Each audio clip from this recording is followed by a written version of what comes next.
They laughed when she walked into the briefing room. A woman, 5'4", wearing civilian clothes, standing at the threshold of a space reserved for elite warriors. Commander David Walker actually stopped mid-sentence to ask security why they'd let a civilian into a classified operation. The 12 men at the table exchanged smirks. Someone muttered about the admin building. But Rachel Morgan didn't flinch. She didn't explain herself. She simply walked to the conference table, set down a thin folder, and said 4 words that would change everything.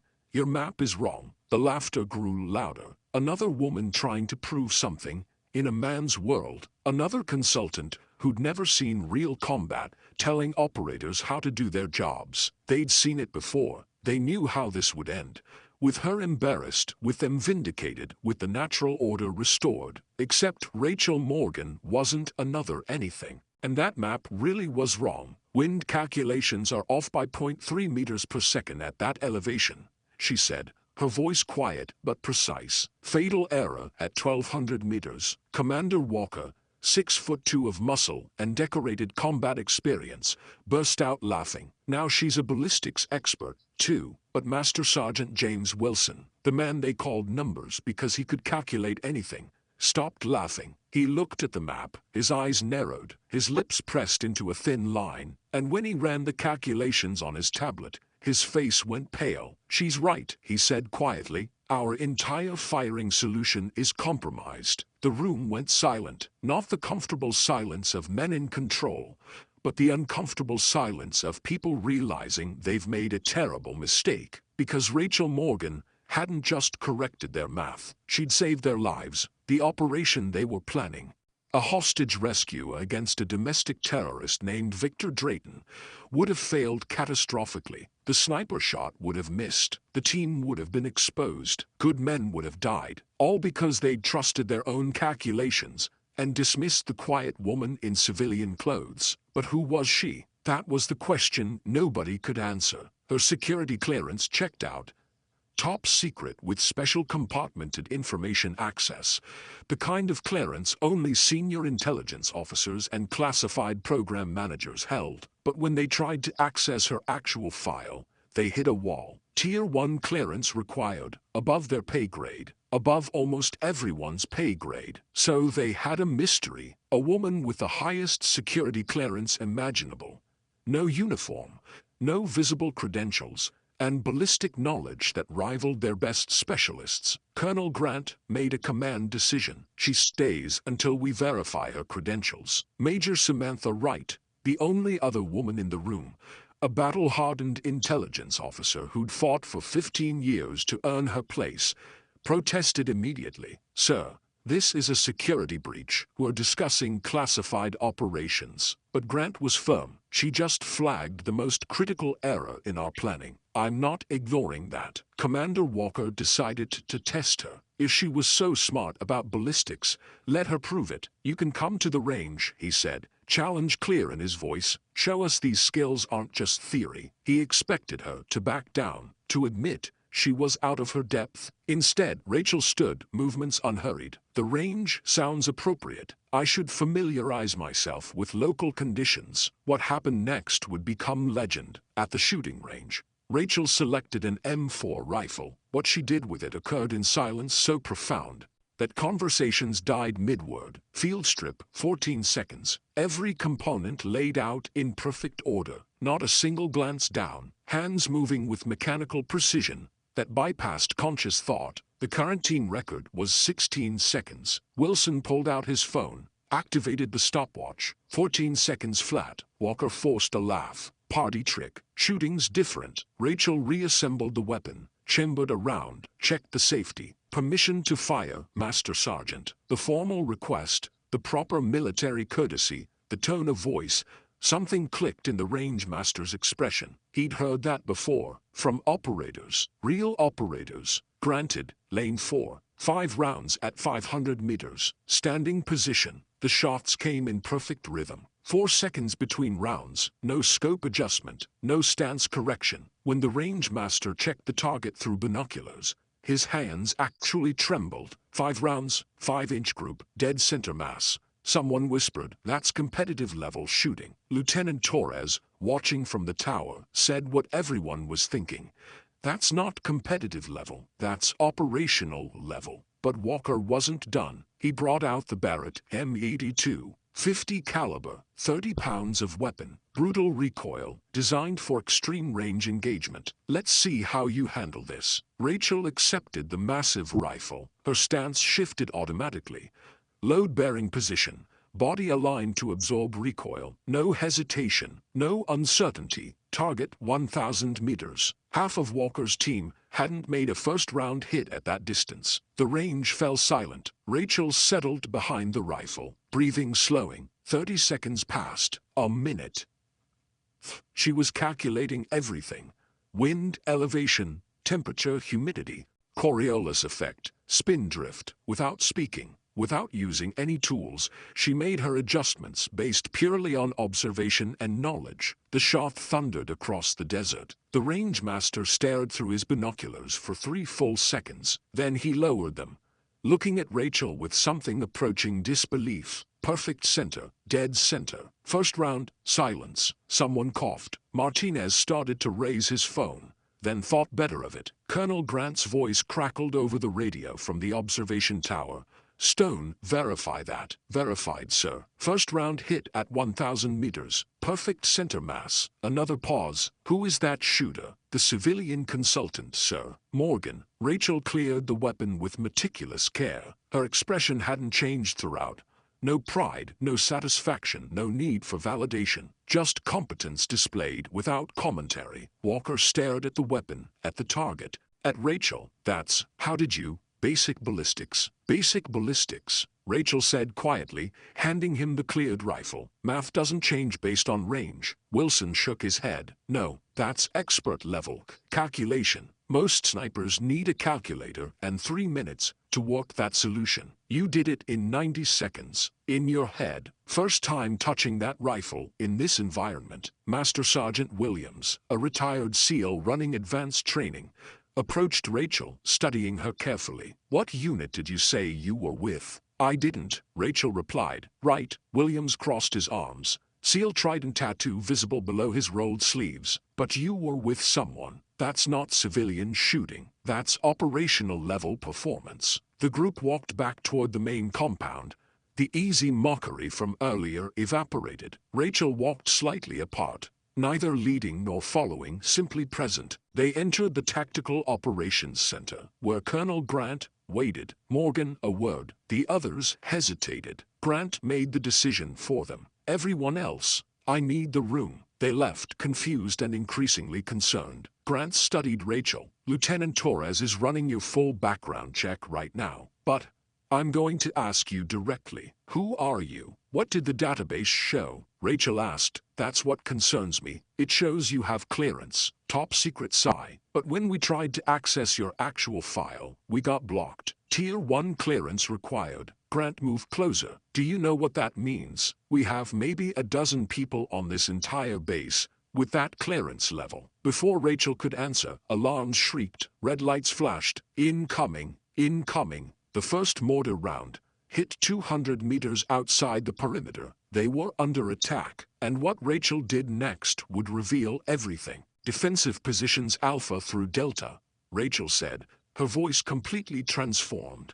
Not quiet anymore, but carrying command authority that cut through chaos like a blade. "Counter battery radar to 090. Now." 3 specialists automatically moved to comply before catching themselves, confused by taking orders from a civilian. But the orders were correct, necessary, issued with such certainty that instinct overrode protocol. Wilson sprinted to a computer, trying to get firing origin. 1,300 meters, Rachel said without looking away from the display. "Elevation 45 meters. Wind correction point to right. Deploy counter-sniper team to Building 7, 3rd floor, east window." Grant stared. Wilson verified her calculations against the computer. "Sir, she's exactly right. How is that possible?" The 3rd mortar hit 50 meters from the dining facility. "They'll fire one more round to adjust, then rapid fire before visibility drops."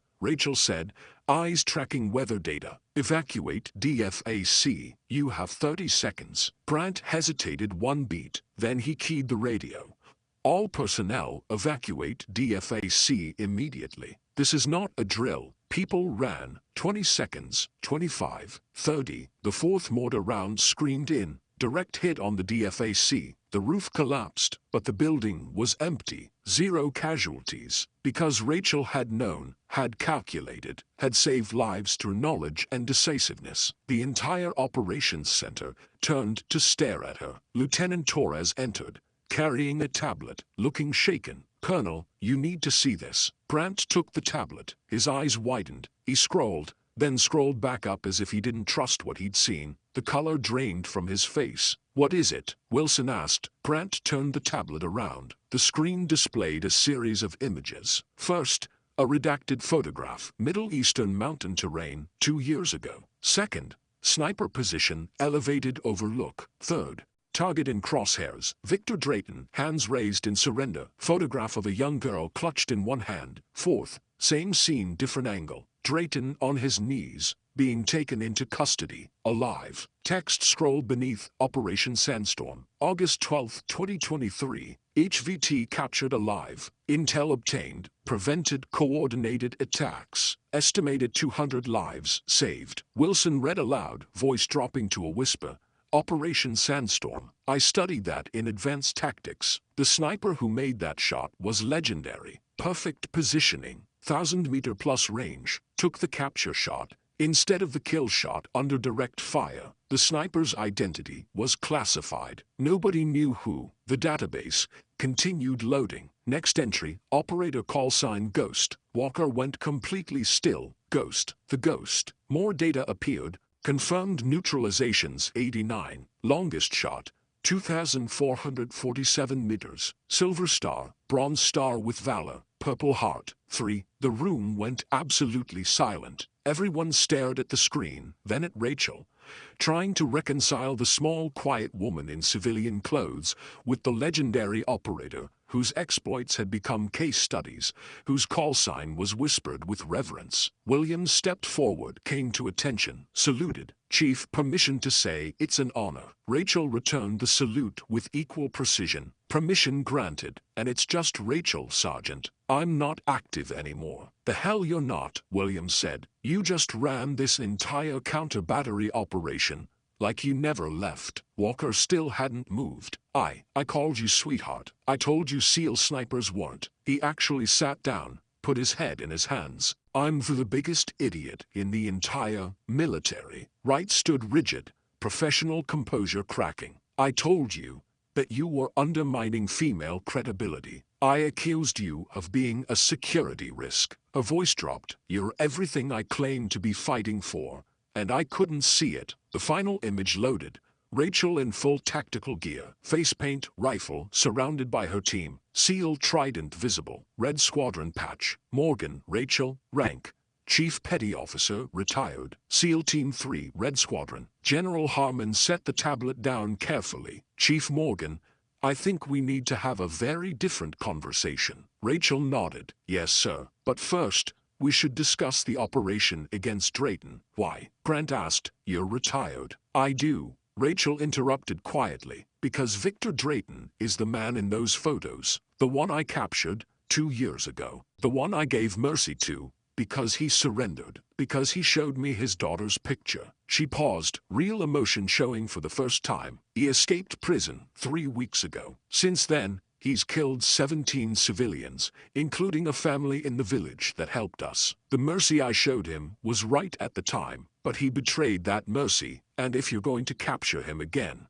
if you're going to stop him before more people die, you need me on this mission. Silence stretched, then Harmon nodded. Colonel Grant, I'm placing Chief Morgan in tactical command of the Drayton operation. Full authority. Nobody spoke. Even Wright shook her head in agreement. Walker Wilson, Wright Torres, you're reassigned to work under her command. Walker stood. Sir, before we go further, I need to. He turned to Rachel. Chief, I owe you an apology that words can't adequately cover. I request permission to be removed from this team. Rachel studied him. Denied. Walker blinked. I need your skill set, Walker. But more than that, I need your respect. Do I have it? Walker came to attention. You do, ma'am. Absolutely. Then that's enough. Help me plan this operation. For the next 4 days they trained. Rachel transformed them from good operators with bad attitudes into an elite team through competence and quiet determination. She didn't yell, didn't demand, simply demonstrated a level of excellence so far beyond their experience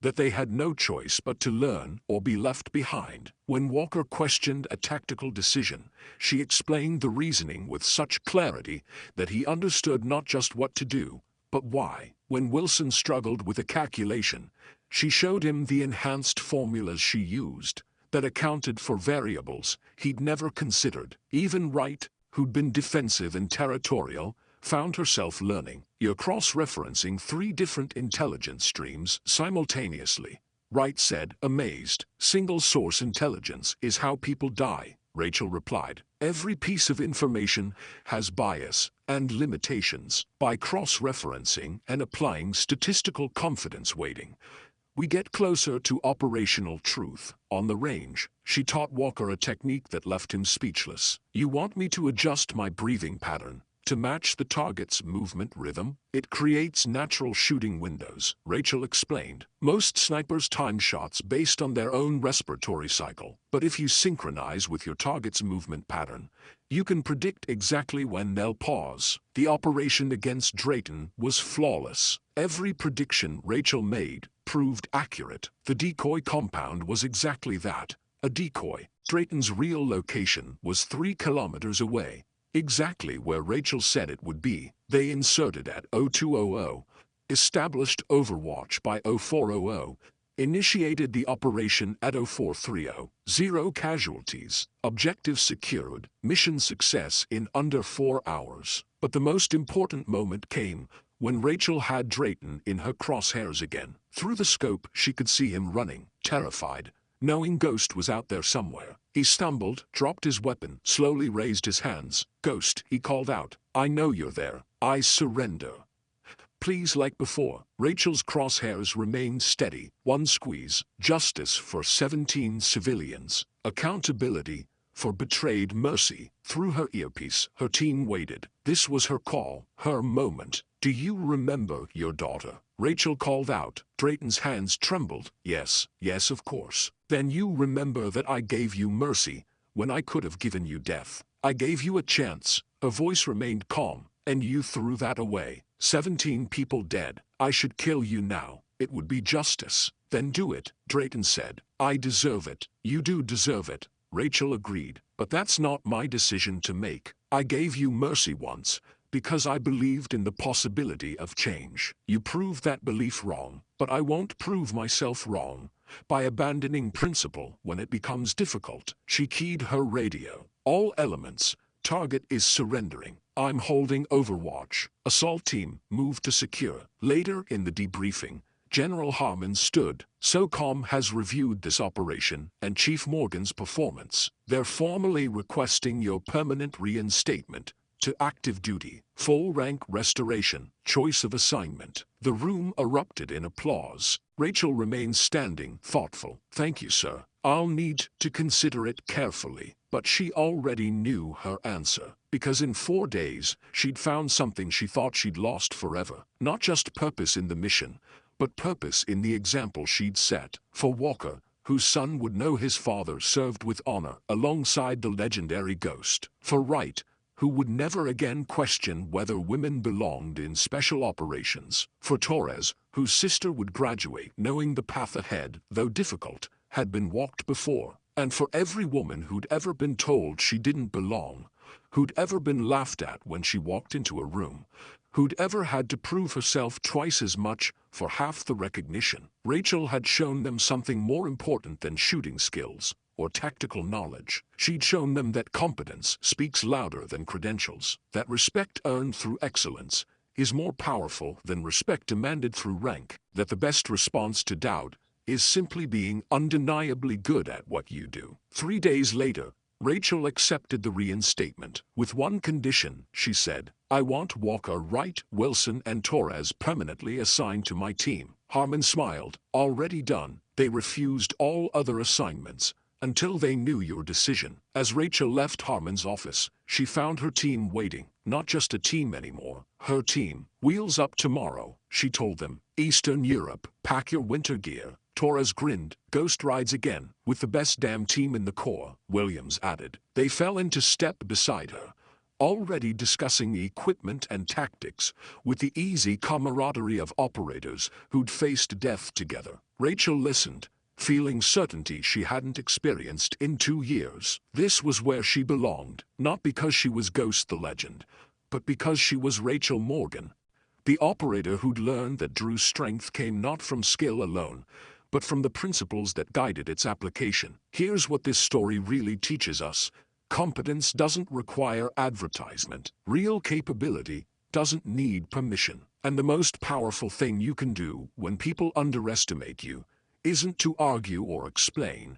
It's to be so undeniably excellent that doubt becomes impossible. Rachel walked into a room full of men who laughed at her. Within days, those same men were honored to serve under her command, not because she demanded their respect, not because she argued for her place, but because she demonstrated a level of excellence so far beyond their experience that respect became inevitable. She didn't fight the system. She didn't rage against bias. She simply became so good at what she did that the system had no choice but to change around her. That's not weakness. That's strategy. That's understanding that the best revenge against those who doubt you is becoming everything they said you couldn't be. So the next time someone laughs when you walk into a room, remember Rachel Morgan, remember Ghost, and remember that legends don't need permission. They just need competence, patience, and the absolute certainty that excellence always eventually speaks for itself. If this story inspired you, hit that like button. Comment about a time you proved doubters wrong through excellence, not argument, and subscribe. Because every week, I bring you stories of people who changed the world, not by demanding respect, but by earning it so completely that denial became impossible. Remember, they'll laugh at first. Let them. Your competence will have the last word, and that word will be legendary.